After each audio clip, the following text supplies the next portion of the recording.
Hi there, and welcome to the Empower Nutrition Podcast. I'm really thrilled to welcome Michaela to the show today. Welcome, Michaela. Hello, Erin. Thank you so much for having me here. I'm thrilled. I want to just listen to you talk all day already, and we haven't even started because your accent is beautiful. Thank you so much. I'm really excited to talk So, with you. yeah, your work is really fascinating. You work in a really important space that I think is so needed. Can you just share a little bit with everybody about the work that you're doing? Yeah, so I coach people who struggle with emotional eating or any other basically unhealthy patterns. And the approach that I have is that I see it as surface symptom for many much more deeper rooted things, patterns that we are carrying from maybe our even childhood, and that are coming not only from physical signals of our body, but also from our emotional space, mental patterns, which manifest on our behavior choices. And all of that is happening without our awareness. So this issue is so broad. There are so many aspects. It goes with our culture, with restrictions that we hold to the food. So we sometimes perceived some food as to be healthy and some food as unhealthy. Then there are so many brands of diet that we can choose from, and we can be very confused because some expert says that you should follow this diet. Then there is another expert that tells this is not working, follow me, follow this diet pattern. And we are confused. But mostly what I'm interested in is the inner side of you, what brings you to be unhealthy. So for instance, my clients who approached me, it is that they start to talk and they start to tell like they are frustrated from the food, they are frustrated from that they don't manage their cravings, they want to change their health, overall health. But then after a while we are talking and we start to discuss really deep personal things. We realize that okay, that person actually really feels a lot of stress because maybe there is some family member who is struggling with disease, and then there is lack of connection inside the relationship that that person have. So it's too much happening and too many factors that is influencing her daily choices. So then we actually have to have a look on these things that are really like rooted not only from outward circumstances, but also from the pattern that the person is having over maybe even 10 years. And then, like, we start to realize, okay, I can work on this step by step. So it's not only like one meal plan that you have and all the things are solved out, but it takes a lot of work and bringing awareness to things that you didn't see before. And for instance, it can start also with just yoga practice or breath techniques, so that person start to be in touch with emotion. So it doesn't have to be even something that we are really aware, like this disease in the family. It is only we start to be disconnected from our emotions. So when we start to do with this breath work, for instance, then we are okay. It's fine. I feel myself. I know what I feel, and then it starts to be much more easier to open up and release this emotion. So after it, for instance, my client told me that he was drug addict. I didn't know, and then he told me this, or another client told me that she had panic attacks and was on antidepressives. And so when we started to talk and figure out what is the like technique that that particular person have to apply, so it can be breathe technique, it can be walking to nature, it can be just creating new mental patterns, new habits. Step by step they start to incorporate more of these healthy habits, and then they start to live much more healthy life. So now this client, she's without any antidepressants and she doesn't have any panic attacks. Wow. So yeah. Yeah. So I'm kind of curious. So you have a PhD in cell biology, is that correct? Yeah. So tell me a little bit about your journey in terms of like that's a very analytical, like biochemistry based discipline, and tell me how you evolved from that space into one around more of like the emotional eating side of the coin. Yeah, yeah. Thank you for this. It seems that it's far away, but for me, it's natural like journey because I grew up. Like people think, oh, you look so calm and you look so healthy, but it was not always like this. And I came from background that was quite unhealthy and totally not calm. So I had to incorporate many techniques from yoga, from hypnosis, from different therapies into my life. So I found like things that are working for me. And I experienced many times during my studies that I was completely lost. I struggled with many things, with stress, because at the same time, while I was doing PhD, I got many struggles from family members being sick. So we have to deal with this from the money situation. So I had to have Yeah. many jobs at the same time. And at the same time, I studied abroad. So it was new culture. It was many new stories, new people, totally new environment. And I had times when I was completely lost, completely lost. And at the same time, during the time when I was abroad, actually, my one of my classmates committed suicide, and Oh, one of another student who was living in that environment, he also committed suicide. And I realized, like, okay, there are so many people who struggle with their health, and not only physical health, but also like really emotions, and no one knows about this. No one knew that these people struggled, and all of them were from this academic environment, and they mm, were having deep depression and many struggles that their close one didn't know about, their family didn't know about. mm, And I realized, okay, we all struggle at some point, and we all have choice. And for me, it was the time when I felt like a huge gratitude for my life, and for that I am in charge of my health, and I can yeah. make these little choices that can bring me to the health, and I don't have to follow the same mistakes of some of my family members. And actually there are also part of health issues that I'm totally not in control of. I don't know when something will happen, but I can make everyday little adjustments so I don't have to deal with this. Hmm. And it's not only physical, it's emotional, it's mental. And I realized that there's so much more in this life, and I decided I want to be here a support system for those people that struggle. So even on my academic environment now, I still teach at university. So I'm there for my students who struggle, because I see still the same patterns: skipping meals, a lot of stress, many jobs at once.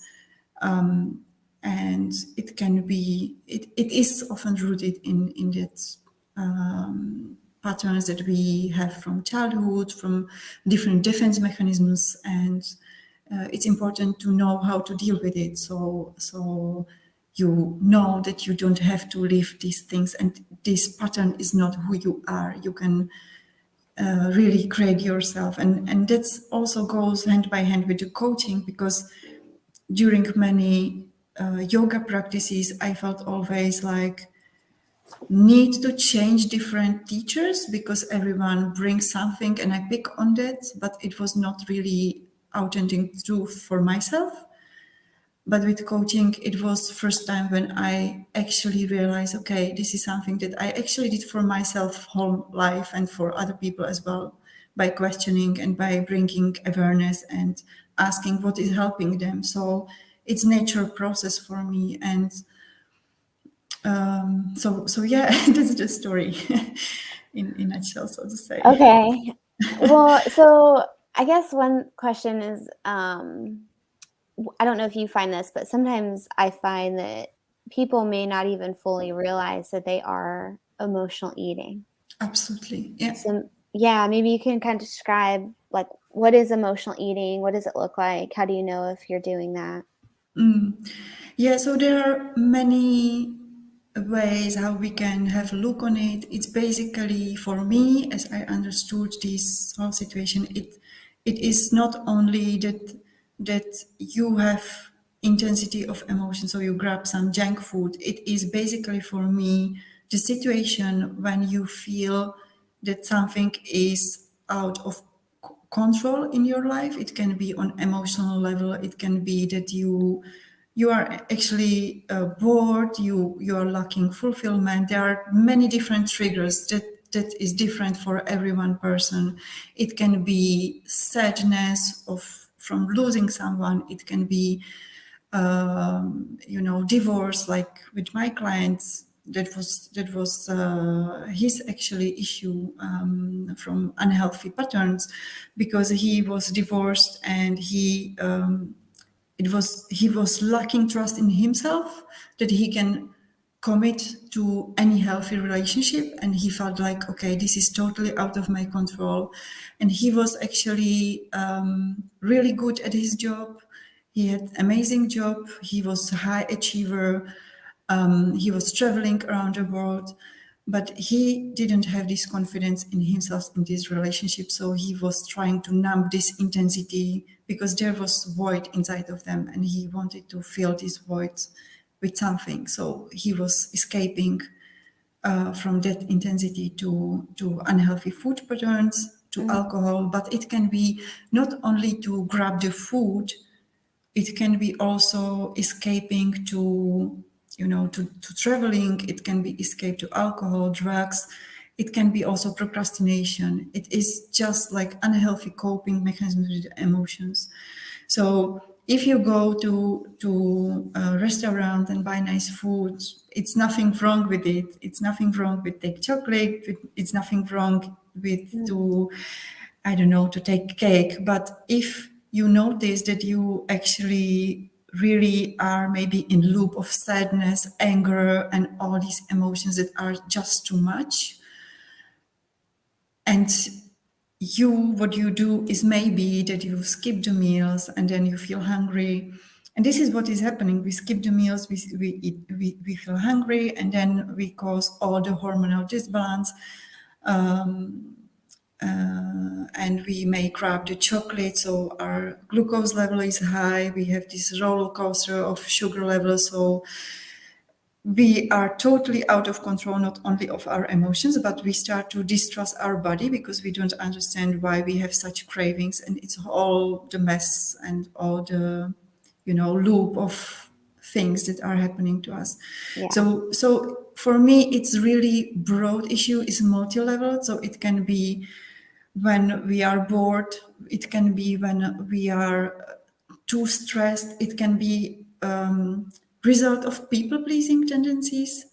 And I don't mean just that when you go to some occasion that you cannot control yourself, but I mean that you are still afraid what other people are thinking about you, because you were born that you have to please your family, for instance, to be someone who actually you might not even know who you are, because you always wanted to fulfill other needs because they bring this attention to you that maybe you need to do this, you need to be good girl, you have to have high achievements, so they Good maybe girl. What's so that look maybe like? yeah yeah so there are many reasons, and food is something that is so sneaky, because when you go for drugs or alcohol, it's immediately affecting your body, but with food your body is affected, but it's also accepted by society, because you have everywhere these advertisements for cakes, for chocolate, for these restaurants, that restaurants. And basically we accept a standard to have desserts for breakfast. Yeah. And so it's so multifaceted, so we even don't realize that how we messed up with our hormonal system. And this is causing then the cravings, and then we don't understand ourselves, and we start to be in lack of trust in our body, and it's all the confusion. So my goal is to bring people to awareness, not only on healthy habits around eating, and finding clarity about what is actually best for them, because not for everyone is vegetarian, is option to be vegetarian. Not for everyone is option to eat meat. We have different preferences, and it's also many times these preferences are also not logical. It's emotional, it's cultural, it's also based where we are living, what is our money situation. So it's very complex, right? Yeah. So my goal is to bring clarity on these things, and also bring awareness about the emotions that we have, bring awareness about our mind patterns, so we can actually find the strength inside ourselves, so we can separate ourselves from this pattern. Mhm. And we start to think that, okay, this is who I am, I'm just so sensitive, and this is who I am. But to bring knowledge that we can work on this, and we can create ourselves, we can really create who we want to be, we can thrive. We don't have to be in toxic relationships, we don't have to stay in jobs that is not fulfilling, we don't have to be sick. We have the power to make the little adjustments, so we create life that we really want to live, and we can be happy and thriving and really fulfilled. Yeah. I'm really glad you brought up the hormonal cascade that happens after something like you said, like breakfast dessert, like a blueberry muffin or something like that, which is basically cake. I think it's such an interesting situation where it's like a chicken or the egg thing where it's like, okay, do the modern processed foods that cause this hormonal dysregulation, does that drive, then you have dysregulated appetite signaling, and that can drive unhealthy eating patterns? Or is it that you have these like early childhood or like life situation things that cause this emotional problem that then drives you to eat the blueberry muffin for breakfast? I Yeah. don't know that you could say that one really is the driver of the other all the time. I wonder if it's just almost like there's this vicious cycle that's happening where like both of them are kind of feeding into each other. But like, what do you think about that? This is such a great question, and it's so broad because there are many aspects of it, and actually, I think it's both coming together. So it's like, for instance, when you start to eat this sweet breakfast, then you start to have your body like food with sugar, and then this is typically what we do. Like typically we have like sweet breakfast, and then we start to so our blood sugar goes up, and then when it's up, then is this hormonal disbalance. So then we start to be, oh, this is dangerous situation. So then the blood sugar level goes down, and we feel so tired. So we then take coffee, usually at 10, and usually we take coffee with something sweet because we need to have some energy. And this roller coaster is coming again back. And this is the way how you are basically on constant roller coaster of too much sugar and lacking energy, and then you are more closer to diabetes, and actually you have also higher probability to get dementia. So this is one aspect of it. Then there is another aspect of it, and the thing is that we might think that we eat healthy, for instance, the smoothies. And if, for instance, you skip the meals because you are stressed, and then you think that you take smoothie because it's healthy, it's again the same story. And your blood sugar level goes up, then it goes down, and you are more tired. And it's if you repeat something more than 3 times, it starts to be your habit, so you incorporate it into daily life. But it goes also the other way around. So like, I mean, your food is really affecting your mood. So when you eat not only the food that is like junk and sugary, you are lacking nutrients and you are depleted not only from energy, but you have hormonal disbalance and your mood is affected. It's changing your gut microbiome. But also, if you don't take care actually of your gut microbiome and you eat healthy more or less, so you eat normal savory breakfast, you don't skip the meals, but the gut microbiome is out of order.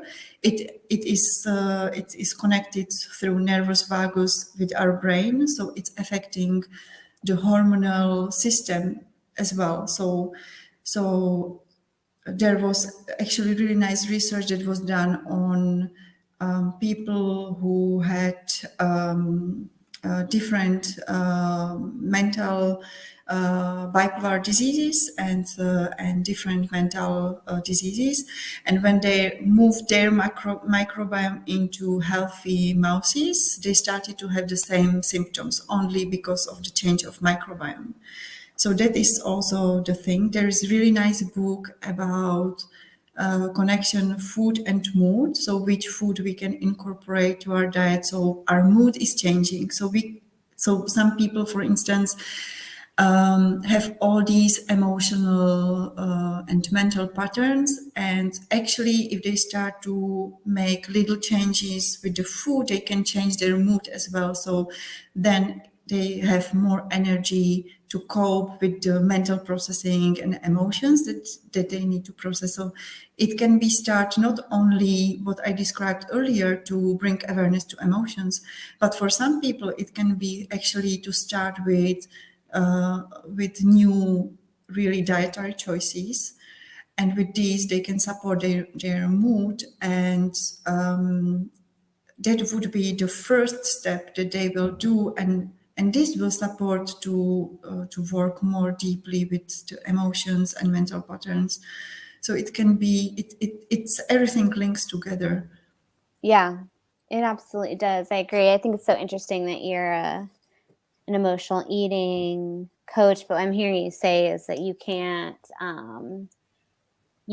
decide, and correct me if I read you wrong, but you can't just decide that you're going to intuitively, mindfully eat processed, modern, junk, unhealthy foods, because those are going to cause this physiological landscape that doesn't allow for that natural eating. So part of emotional eating does involve shifting to a more nourishing, healthy diet, but also you don't want to live only in that nutrition camp, because there can also be more life factors and emotional factors that play a role. And I guess I'm kind of curious what you think about the obesity epidemic, in the sense of like, okay, we've always had stress in our lives and we've always had broken family situations in the world, and that's not really like new, but just the scope and the scale of obesity even among children is new. And so I'm wondering if do you think that it's like our modern world, how we relate emotionally, or like social media or some type of like cognitive factor is more the driver of the obesity epidemic? Or do you think it's more of a physiological problem that's stemming from things like processed foods, or like changing food quality, or even environmental chemicals? Like, what do you think has been the big change in the last, say, maybe like 30 or so years, 40 years? Yeah, so from my perspective, it's again multiple things altogether. It is not only like all the advertisement, and in many countries, you actually are even not aware that you eat so much sugar on daily basis, because when you don't read the labels, maybe you take plant-based milk and you think it's without sugar, and then when you read the labels, you labels, you actually realize there's so much sugar in it. Mm-hmm. So that's one part of it. Then there is another part where, like you said, we have like I think the big pandemic that we are not talking about is loneliness, and that many people are really lonely, no matter in how huge communities they are around, and how many people they have around. But it is also like that we want to fit into some standard, what we think a society is standard, and then we are actually detached from our authentic expressions. Mm-hmm. And this creates like disconnect from ourselves, and we are misaligned with our core values and with what we are with our essence. And then we feel like we don't fit anywhere, and it creates this emotional struggle inside of us. And then there is another part where many people are disconnected from nature, and this is something what I think is also a big issue, because our soils are depleted actually from nourishment. So we started to grow plants that are lacking nourishment, like celery, for instance, and then we struggle with our thyroid glands. And like you mentioned, like we were talking earlier, like for instance, I realized this with my like coffee addiction, so to say, because from my studies, I drank like, I don't know, 7 cups of coffee. I was constantly tired.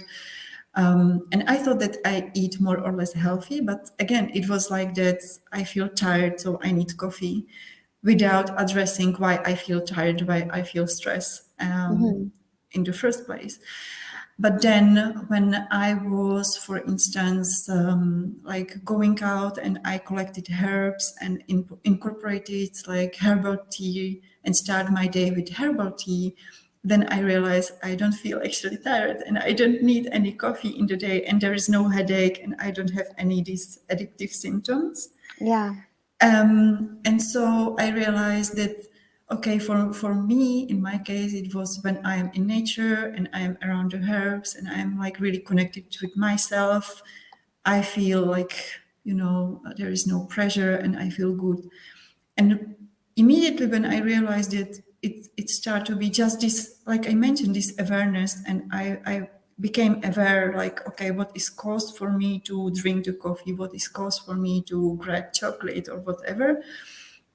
And this first step lead me to little steps. So maybe after some time I didn't do coffee with milk, but then I reduced the milk, and it influenced actually the blood sugar level as well. So that was like the first step. Then I took, okay, only filter coffee, and then I took only herbs. And then I realized there are herbs that can stabilize your blood sugar level. And with these little step by step, like now I don't drink any coffee, and I even don't have taste. That it's disgusting for me. I don't like it. I don't want it in my life and in my Wow. body. My body Okay. doesn't want it. and and this is what I mean. It's not that I would follow some guide and say, okay, do this, take this one herb and you will not be addicted. It was like step by step, and it started just with that awareness. Mm-hmm. But that was working for me, and for everyone this can be different. So with the obesity, I think there are so many factors that are influencing it, and it's then also, how our family is working with us. That is another thing. But again, for instance, in my family, they told me like we have obesity in our genes, so it's normal for me that I will be obese in one day. That was like the Mm. belief that I got from my parents. Wow.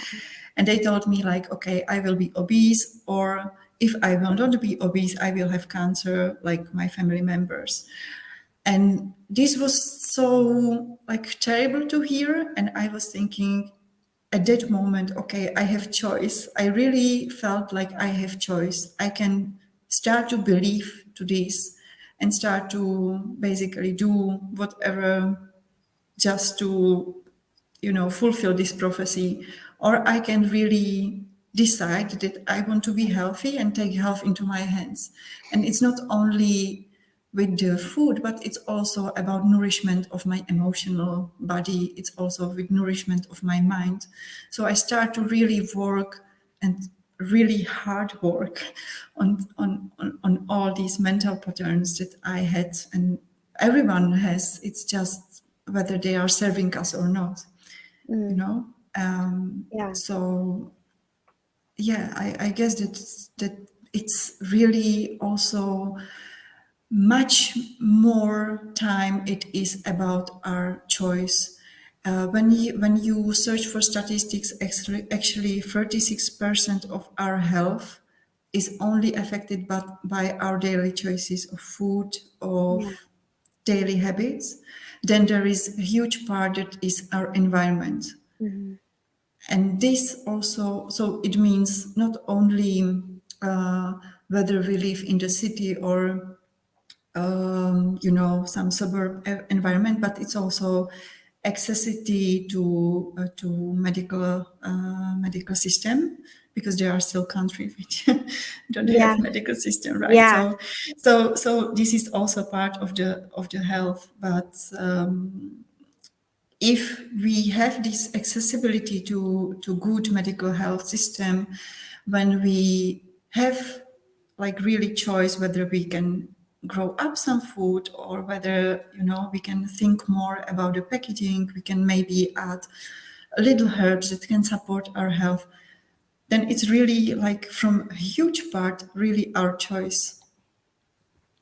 I love that. So I love that you mentioned that it's kind of like it sounds like you work on both sides of this. So, like, for example, supporting maybe with some herbal medicine to help with cravings, and then on the other side, supporting with sort of like mindset factors. Maybe walk me through, like, what does it look like for somebody that works with you in terms of like how do you coach them? Do you provide herbal therapies? What about on the coaching side? Like, what do you start with one thing, or what do you start with, or like what does that process look like?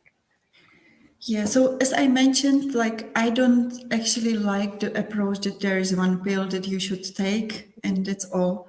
So for me, it's important to understand what is like client background, what are their actually need, because I cannot want more from people than they want from themselves. So it's Sure. important to understand what is their current situation and what they feel that they would like to improve in their life, and then we move from that.